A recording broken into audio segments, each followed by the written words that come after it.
Only on 10 tonight, a sad truth. Millions of people are locked up behind bars every year in the United States. And about half of those prisoners have children. Tonight, we're looking at what's being done locally to help them. The night team Sierra Putman is on special assignment. Most of us don't think about who's locked up in prison.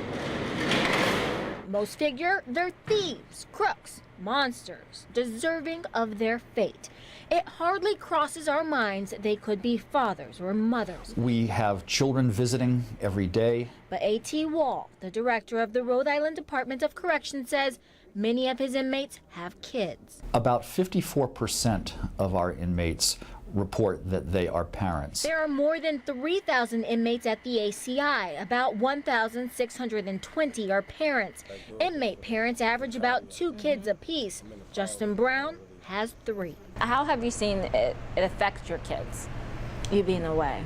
Well, my oldest, I see it affected to the point where they know now where I'm at. My youngest child, she was born while I was incarcerated. In Rhode Island, there are about 3,000 kids with a locked-up parent. Nationwide, that number climbs to about 2.7 million, according to the Pew Research Center. Sometimes Wall fears prison becomes a family legacy. We have 3 generations of incarcerated inmates in some cases. Grandparent, parent, child. It's one of the reasons he not only focuses on his inmates, but also their offspring. In fact, if you look at the limited research concerning the topic, you'll notice Rhode Island is at the forefront of tackling the issue.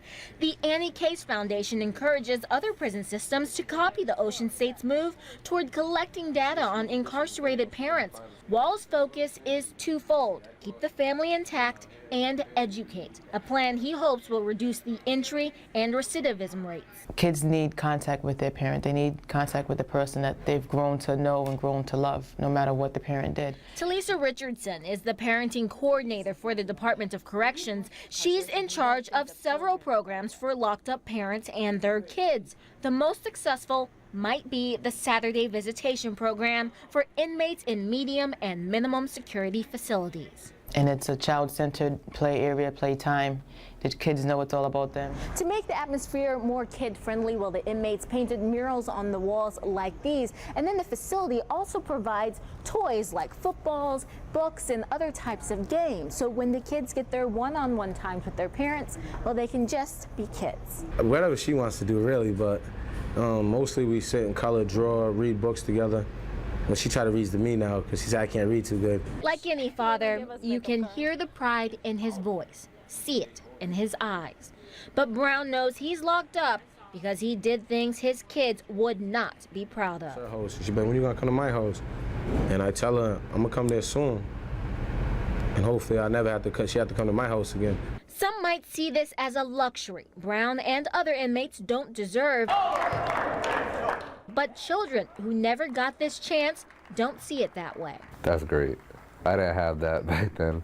When I went to prison to go see my dad, we sat at a table, him and my mother, and I really didn't have a lot of time to talk to him. The fact is that children suffer when their parents are incarcerated. We really want to break that cycle. The best way that we can avoid future generations of incarceration is by assisting the incarcerated parents in dealing with the issues that brought them here. Which means they can also be productive fathers and mothers once they're free. Through the program, I feel as though like I get a second opportunity to be a parent.